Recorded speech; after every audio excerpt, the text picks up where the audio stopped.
శుక్లాంబరధరం విష్ణుం శశివర్ణం చతుర్భుజం ప్రసన్నవదనం ధ్యాయేత్ సర్వవిఘ్నోపశాంతయే అగజానన పద్మార్కం గజాననమహర్నిశం అనేకదంతం భక్తానాం ఏకదంతముపాస్మహే.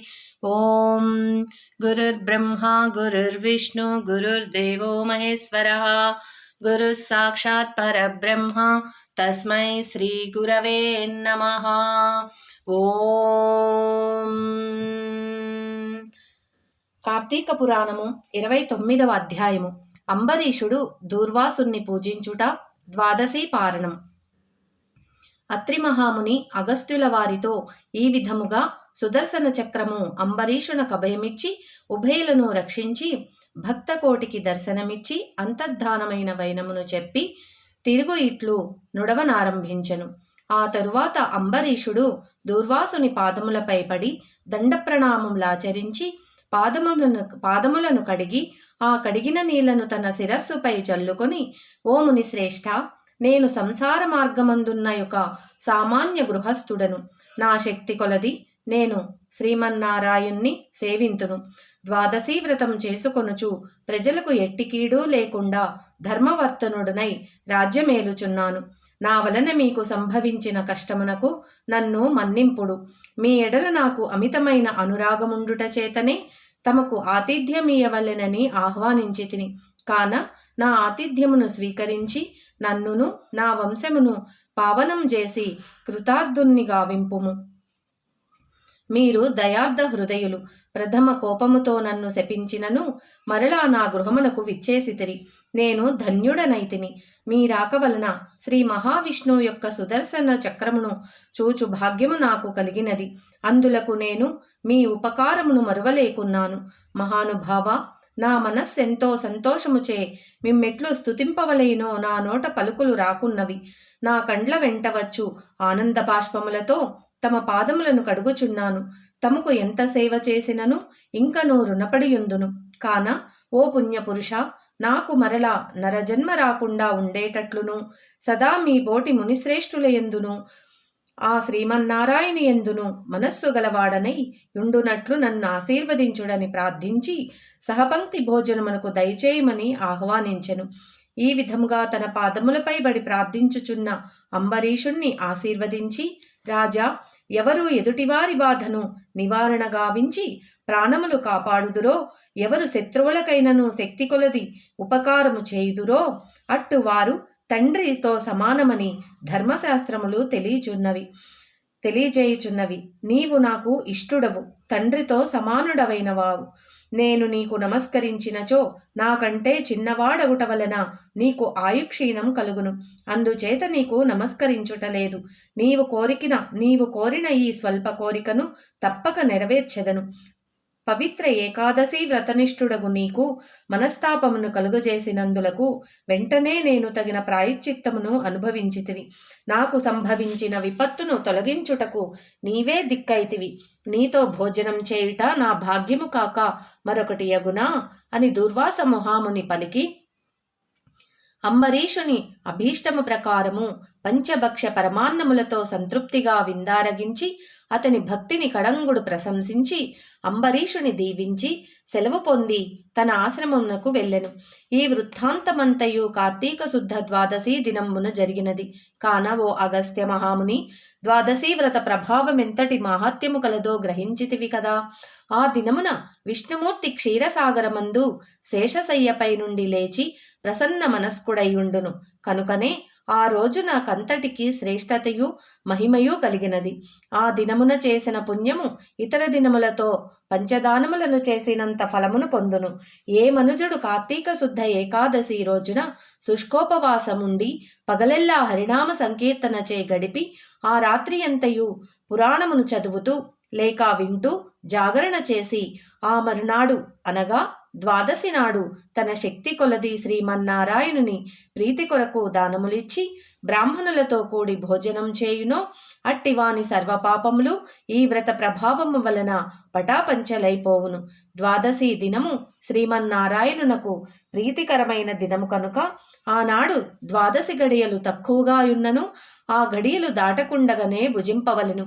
ఎవరికైతే వైకుంఠములో స్థిర నివాసం ఏర్పరుచుకొని ఉండాలని కోరిక ఉండునో అట్టివారు ఏకాదశి వ్రతము ద్వాదశి వ్రతము రెండునూ చేయవలెను. ఏ ఒక్కటియూ విడవకూడదు. శ్రీహరికి ప్రీతికరమగు కార్తీక శుద్ధ ద్వాదశి అన్ని విధములా శ్రేయస్కరమైనది. దాని ఫలితము గురించి ఎంత మాత్రమూ సంశయింపకూడదు.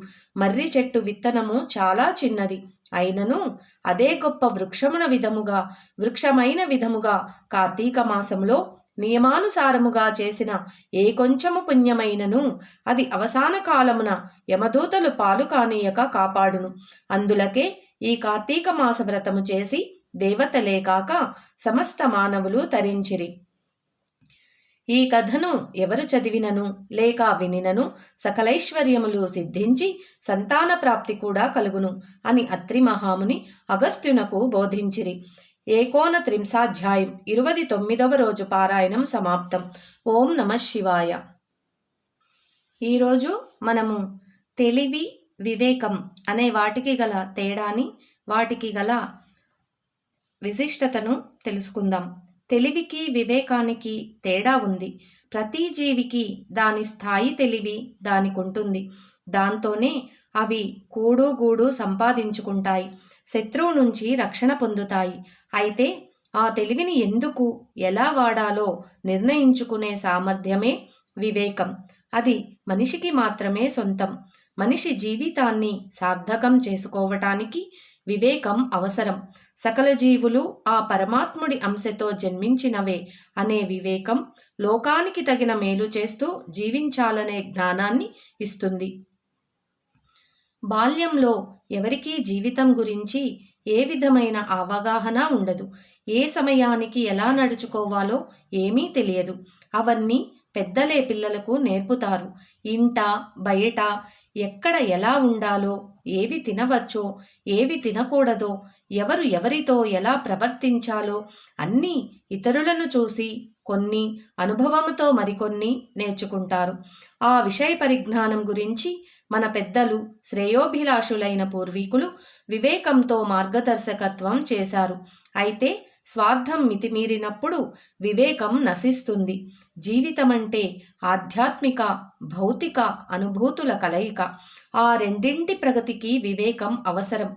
వినదగునెవ్వరు చెప్పినా అని సుమతీ శతకకారుడు అన్నట్లు ఎవరి మాటైనా వినవచ్చు, చేయదగింది చేయకూడనిది అని విశ్లేషించుకుంటూ ధర్మాధర్మ విచక్షణతో వివేకిగా ఉండాలి.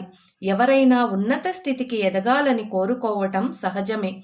ఆ కోరిక వల్ల పరుల శ్రేయస్సుకు భంగం కలిగినట్లయితే అది ధర్మమైన కోరిక కాదు. ధర్మంగా, నిర్భయంగా జీవించటానికి వివేకమే మార్గదర్శకం అవుతుంది.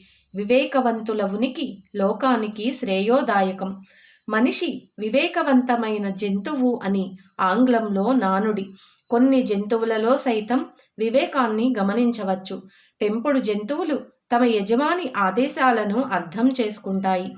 అతడి అనుమతి లేకుండా ఏ పని చేయవు. ఆహారం తమ ఎదురుగా ఉన్నా తినమని చెబితే కానీ ముట్టుకోవు. ఆ వివేకం నేర్పేవారు ఉండరు కాబట్టే వీధి కుక్కలు తమ ఇష్టం వచ్చినట్లు ప్రవర్తిస్తాయి.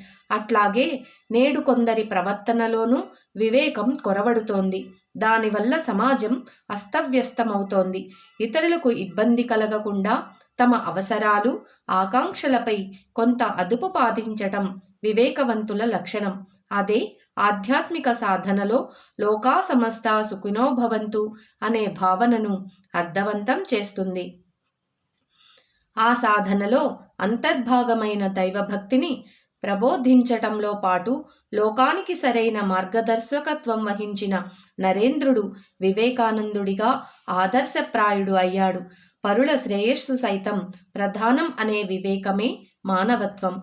జీవులలో మానవుడు వివేకవంతుడు అనే భావనకు అదే ప్రామాణికం. సర్వే జనా సుఖినో భవంతు. ఓం నమః శివాయ. ఓం నమో భగవతే వాసుదేవాయ. ఓం శ్రీమాత్రే నమః. జై గురుభ్యోన్నమః.